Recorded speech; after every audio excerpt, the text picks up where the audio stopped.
Estamos começando nesse momento mais um programa Espírito e Vida, um programa da Federação Espírita do Rio Grande do Norte. Bom dia a todos. O tema abordado hoje será o Centro Espírita. E para falar sobre esse assunto, contamos com a presença do presidente da Federação Espírita do Paraná, Francisco Ferraz. E na segunda parte, Divaldo Franco vai abordar aspectos importantes acerca de tão palpitante assunto. Francisco Ferraz esteve conosco por ocasião do segundo encontro de dirigentes espíritas, cujo tema foi exatamente a adequação dos centros espíritas às leis modernas. Confira conosco o que ele tem a dizer.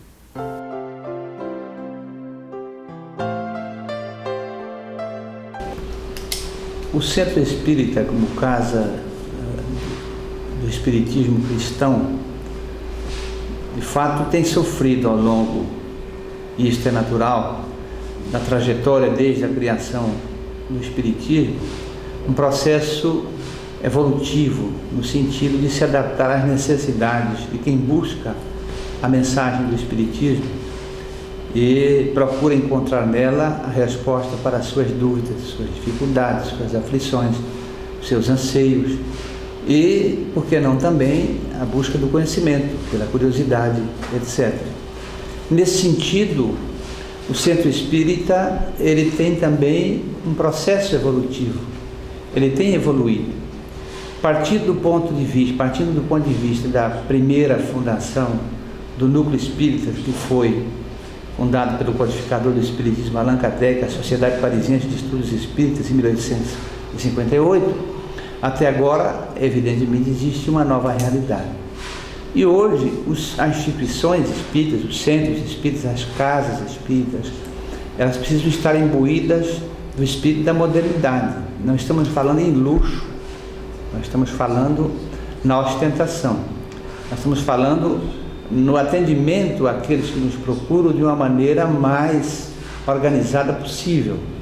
Então, os centros espíritas precisam estar dotados de boa organização, de boas dependências, de ofertar aos fiéis que procuram a mensagem do Espiritismo segurança nesse sentido, de encontrar ali, no mínimo, uma casa em que eles se sintam bem. Isso passa até pelos cuidados materiais que temos que ter com a instituição, com os aspectos formais do ponto de vista da pintura, do zelo, das acomodações, porque não há mais lugar para que a gente oferte àqueles que nos procuram um atendimento precário, deficitário. Evidentemente que isso é sobre o aspecto material. Sobre o aspecto doutrinário, o centro espírita precisa estar sempre buscando se aprimorar, fazer com que o estudo e o conhecimento da codificação espírita esteja em primeiro lugar, a fim de que também progrida com o tempo e possa ofertar aos candidatos, àqueles que procuram o espiritismo, orientação doutrinária segura, sem misticismo, sem colocar situações que descuram a própria mensagem espírita. De modo que a gente vê hoje um progresso no Brasil nesse campo. O Brasil, que é o coração do mundo e a pátria do Evangelho, tem nos seus estados, da federação, as suas federações espíritas organizadas, os centros espíritas adessos ou filiados organizados, e procurando aprimorar essa tarefa de levar o espiritismo ao conhecimento das pessoas da maneira mais racional, mais lógica e mais acertada possível.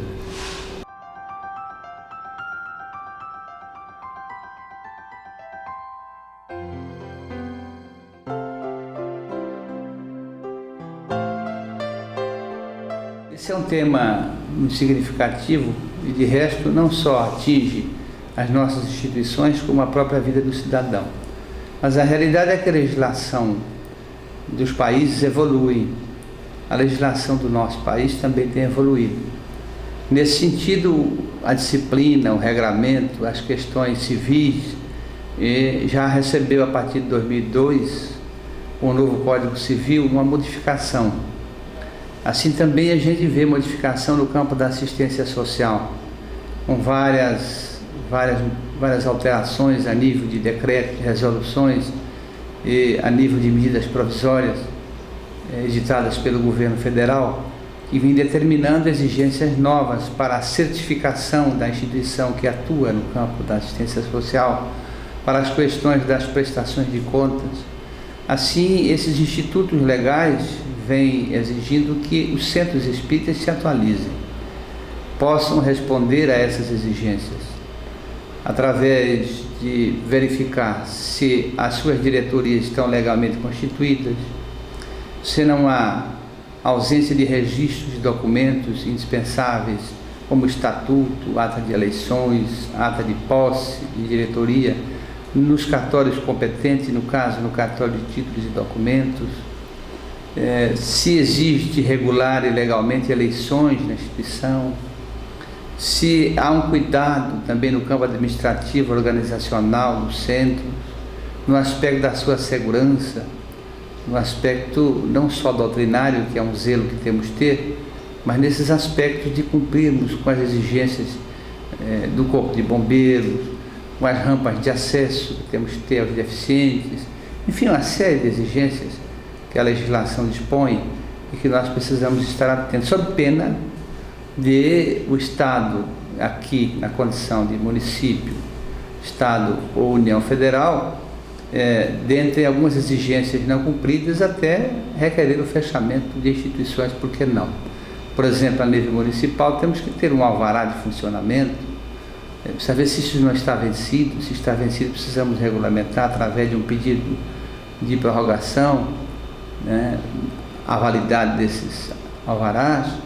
Precisamos ter a licença do bombeiros para atuar. Nós recebemos público, pessoas. Precisamos saber se as nossas vias de acesso e de evacuação são ideais. Tudo isso vai se tornando cada vez mais exigente e exigível, a ponto de nós termos como dirigentes que atender esses quesitos. Não podemos fugir desses compromissos e dessas obrigações. Isso tudo nós conversamos com os nossos companheiros dirigentes do Estado, dirigentes espíritas do Estado do Rio Grande do Norte, a fim de podermos trocar essas experiências e tomarmos as medidas necessárias ao bom implemento da nossa atividade espírita.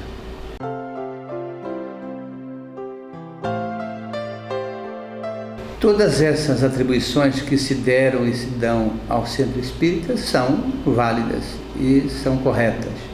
É de fato um hospital, é de fato uma casa de consolo, é de fato o educandário da alma e é também uma escola. E nesse aspecto, um dos princípios que o Espiritismo coloca como primordial para o crescimento do espírito é a educação. Então, através das nossas escolas de evangelização infanto-juvenil, nós procuramos levar ao espírito que retorna, está ainda naquele estágio de repouso do espírito, como aprendemos pela doutrina espírita, a possibilidade de ter o conhecimento espírita que se direciona no sentido da sua autoeducação, do momento e futura, que vai refletir muito na sua formação como homem, como cidadão. Agora, nós não podemos descuidar e inverter os polos. Não podemos transformar o centro espírita apenas numa mera escola. Tem que ser uma escola de almas, onde haja a palavra orientadora, onde haja a disciplina relativamente aos quesitos e como pessoa a gente tem que adquirir, sem a pretensão de substituir o lar. O lar educa, a sociedade forma o cidadão. O centro espírita está inserido na sociedade. Então nós temos que ter esse cuidado, é um complemento. E nesse sentido também orientar os pais.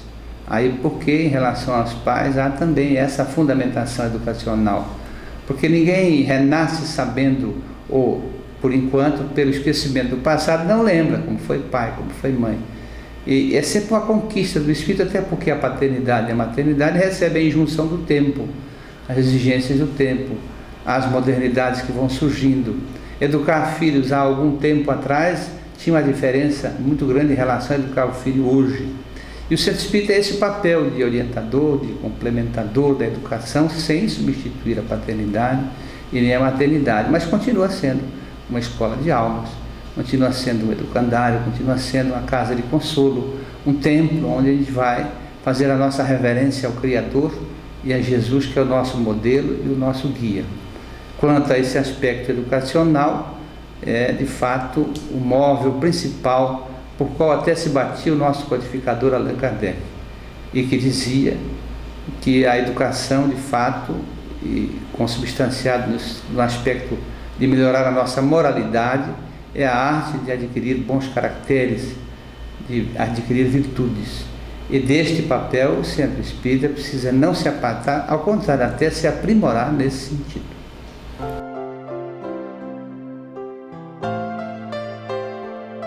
Poderíamos colocar que essa fase está passando e deverá passar. Em alguns rincões espíritas do Brasil já passou. Não é uma fase, evidentemente, condenável, era o início. E o início, às vezes, muito sacrificial, da parte de quantos enfrentavam até os preconceitos sociais muito grandes, se sentiam à margem da sua comunidade, eram olhados com desdém, eram denominados como pessoas que faziam práticas demoníacas, etc.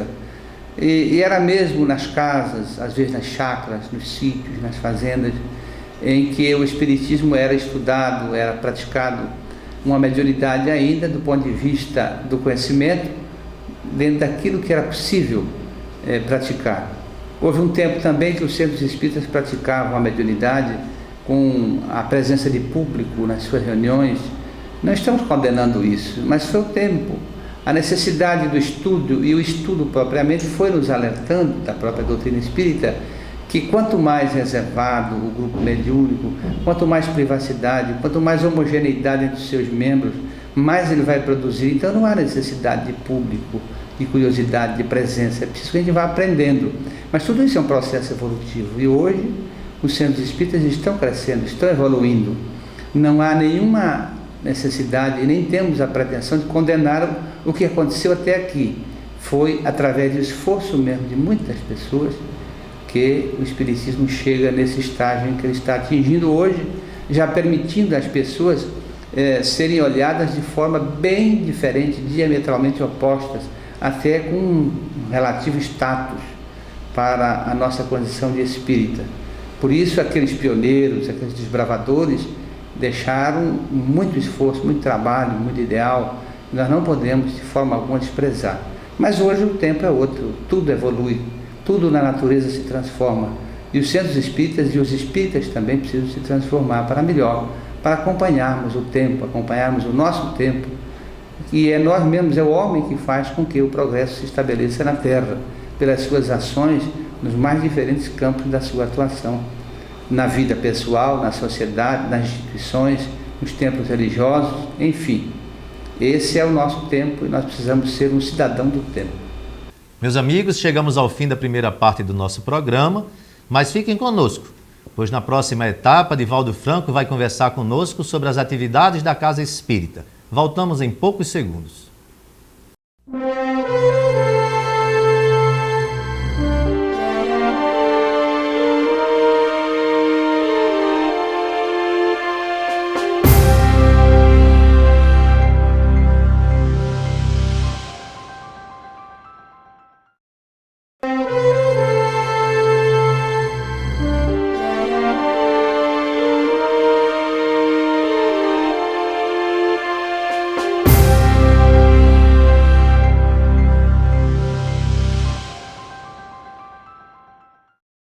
Já estamos de volta, obrigado por continuar conosco. Vamos agora ao prometido, exibir alguns trechos da palestra feita por Divaldo Franco na Federação Espírita do Paraná.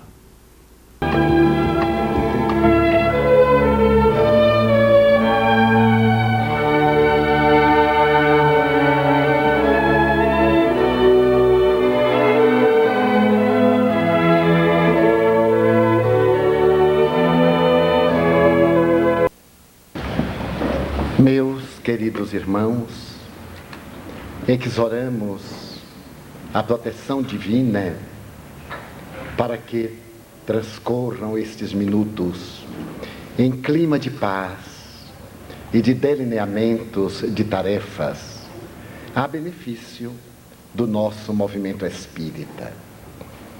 Allan Kardec havia publicado o Livro dos Espíritos.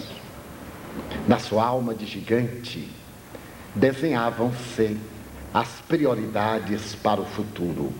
Allan Kardec disse muitas vezes: o verdadeiro espírita é o verdadeiro cristão.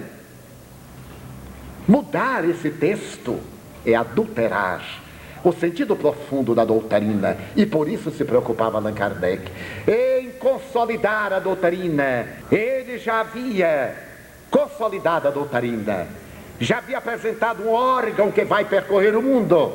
Agora ele tinha grande preocupação, o centro espírita. E mais tarde, no dia 1º de julho do mesmo 1858, ele cria a Sociedade Parisiense de Estudos Espíritas. Era necessário ter uma sede humana para os estudos psicológicos, para os debates históricos, para as propostas ético-morais. E a Sociedade Parisiense de Estudos Espíritas começa a funcionar na sua própria casa. Posteriormente ela vai para Palais Royal, a Galeria d'Orléans, o mesmo local, no mesmo grupo de lojas, onde foi apresentado o Livro dos Espíritos no ano anterior. Allan Kardec, ao criar a primeira sociedade espírita, experimenta, ele dirá, os suores e as lágrimas, terá que enfrentar a intolerância, os bastiões da perversidade, porque o centro espírita representa a célula fundamental, humana, de onde nascerá o movimento. São coisas totalmente diversas, a doutrina e o movimento. A doutrina é a ideia, é a mensagem consolidada. O movimento somos nós, frágeis, que temos defecções a cada momento, que mudamos de opinião conforme nós mudamos de emoção, que ainda estamos percorrendo as estradas dos interesses imediatos apaixonados, que ainda queremos transformar o espiritismo numa seita para resolver os problemas que nos dizem respeito. O centro espírita é o bastião de segurança, é o forte, colocado na terra desértica para poder servir de fronteira entre a ignorância e o esclarecimento. O centro espírita tem todo um elenco de atividades. Não é a casa construída de pedra e de cal, de cimento, ferro e concreto, que preocupa a tantos indivíduos. É o que dentro dela nós construímos. A humanidade sempre erigiu templos suntuosos. Se nós recordarmos a história, as célebres 7 maravilhas do mundo antigo foram destruídas pelo tempo. Mas a lembrança da manjedoura, o tempo não apagou. E ainda permanece como um foco de luz inapagável